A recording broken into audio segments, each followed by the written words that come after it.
আসসালামু আলাইকুম। এখন দেখবেন সংবাদ শিরোনাম। রমজানের প্রথম জুমায় বায়তুল মোকাররম সহ মসজিদে মসজিদে মুসল্লিদের ভিড়। ছুটির দিনে ইফতার টেবিলে ভিন্নতা আনতে অনেকেই ছুটেন চকবাজারে। প্রথমবার তেজগাঁও কার্যালয়ে প্রধানমন্ত্রী তারেক রহমান বৃক্ষরোপণের পাশাপাশি আন্তর্জাতিক মাতৃভাষা দিবস উপলক্ষে অবমুক্ত করলেন ডাক টিকিট। ইরানে সীমিত সামরিক হামলার কথা ভাবছে যুক্তরাষ্ট্র। চলমান উত্তেজনার জেরে ইউরোপেও সমরাস্ত্র মোতায়েন ওয়াশিংটনের। ফুল দিয়ে শ্রদ্ধা জানালেন সংসদের বিরোধী দলীয় নেতা ও জামায়াতের আমির ডাক্তার শফিকুর রহমান। আজিমপুর শহীদদের কবরে দোয়া পাঠ। এতক্ষণ শুনছিলেন সংবাদ শিরোনাম, এবারে শুনবেন বিস্তারিত। মাহে রমজানের প্রথম জুমার নামাজ আদায় করেছেন দেশের ধর্মপ্রাণ মুসল্লিরা। রাজধানী ঢাকা সহ সারা দেশে নামাজের সময় মসজিদগুলোয় ছিল মুসল্লিদের উপচে পড়া ভিড়। প্রথম জুমার নামাজ আদায় করতে জাতীয় মসজিদ বায়তুল মোকাররমে ভিড় লক্ষ্য করা গেছে। অনেকেই জায়গা পেতে নির্দিষ্ট সময়ের বহু আগে অবস্থান নেন মসজিদে, সাথে ছিল শিশুরাও। রহমতের দশকে পড়া এই জুমা মুসলমানদের জন্য বিশেষ তাৎপর্যপূর্ণ। একদিকে জুমা সপ্তাহের শ্রেষ্ঠ দিন, অন্যদিকে রমজান বরকত, রহমত ও নাজাতের মাস। তাই দিনটির গুরুত্ব ও ফজিলত বহুগুণ। জুমার নামাজ শেষে দেশের উন্নয়ন, সমৃদ্ধি এবং মানুষের মঙ্গল কামনায় মোনাজাত করা হয়। রমজান এলেই বদলে যায় পুরান ঢাকার চেহারা। বিকেল গড়াতেই হাজারো মানুষের ঢল নামে ঐতিহ্যবাহী চক বাজারে।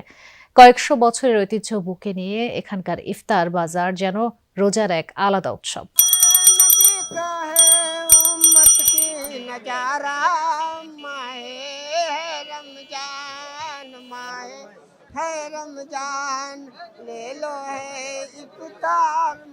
রমজানের এই পুরোটা সময় জুড়ে চকবাজারের ঐতিহ্যবাহী সেই ইফতার সমারোহ চলতে থাকে। এই পুরো চকবাজার জুড়ে যতদূর চোখ যায় এই গলিতে শুধুমাত্র ইফতারের সামগ্রী, যা কিনতে আসেন ঢাকার বিভিন্ন প্রান্তর থেকে বিভিন্ন ক্রেতারা।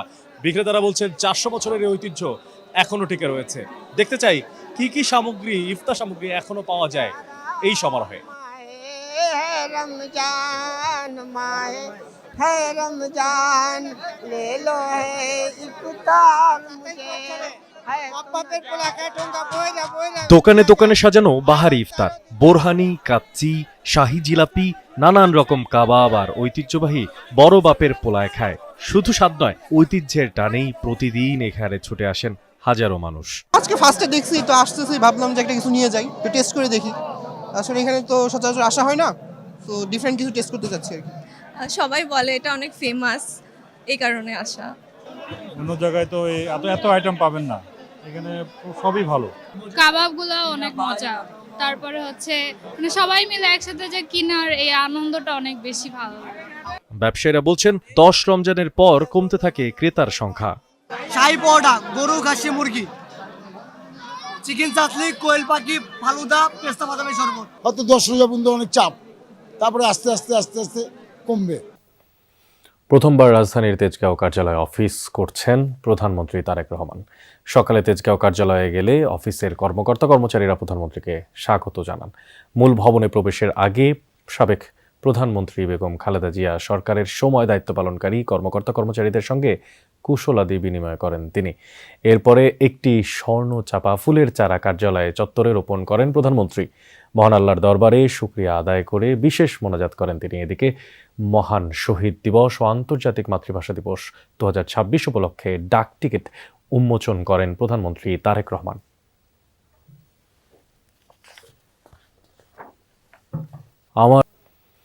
প্রথমবার রাজধানীর তেজগাঁও কার্যালয়ে অফিস করছেন প্রধানমন্ত্রী তারেক রহমান। সকালে তেজগাঁও কার্যালয়ে গেলে অফিসের কর্মকর্তা কর্মচারীরা প্রধানমন্ত্রীকে স্বাগত জানান। মূল ভবনে প্রবেশের আগে সাবেক প্রধানমন্ত্রী বেগম খালেদা জিয়া সরকারের সময় দায়িত্ব পালনকারী কর্মকর্তা কর্মচারীদের সঙ্গে কুশলাদি বিনিময় করেন তিনি। এরপরে একটি স্বর্ণ চাপা ফুলের চারা কার্যালয়ে চত্বরে রোপণ করেন প্রধানমন্ত্রী।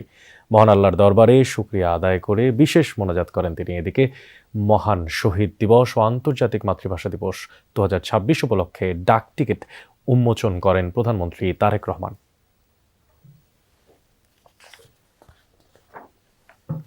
আমার ভাইয়ের রক্তে রাঙানো 21শে ফেব্রুয়ারি, আমি কি ভুলিতে পারি? বাঙালির গৌরব ও অহংকারের 21শে ফেব্রুয়ারি আজ শ্রদ্ধা ভরে ভাষা শহীদদের স্মরণ করছে জাতি। 21-এর প্রথম প্রহর থেকেই ফুলে ফুলে ভরে উঠেছে সারা দেশের স্মৃতির বেদি। ভোরে প্রভাত ফেরিতে যোগ দেন শিক্ষার্থী, রাজনৈতিক ও সামাজিক সাংস্কৃতিক সংগঠনের নেতাকর্মী সহ সর্বস্তরের মানুষ। আমি বাংলায় গান গাই, আমি বাংলার গান গাই। ৭৪ বছর আগে রক্তের দামে কেনা হয় বাংলা বর্ণমালা। পলাশ শিমুল ফোটা সেই দিন আজও জাতির কাছে অমলিন। আমি বাংলায় দেখি 21-এর প্রথম প্রহর থেকেই সারা দেশের নানা পথ মিলেছিল শহীদ মিনারে। সূর্যোদয়ের পরপরই প্রভাত ফেরি নিয়ে সমবেত হন সর্বস্তরের মানুষ। পাকিস্তানিরা আমাদের মুখের ভাষা নিতে চেয়েছিল, তাদের যারা আন্দোলন করেছিল তাদের স্মরণে আমরা আজকে ফুল দিতে এসেছি, তাদের শ্রদ্ধা জানাতে। আমার বাবা আর আমার বোনের সাথে আমি এই মুক্তি সোপানে এসেছি ফুল অর্পণ করতে ভাষা শহীদদের জন্য। নতুন প্রজন্মকে মাতৃভাষা সম্পর্কে জানানোর জন্য ওকে নিয়ে আসলাম। পুষ্পার্ঘে ছেয়ে যায় শহর বন্দর থেকে প্রত্যন্ত জনপদের সকল শহীদ বেদি।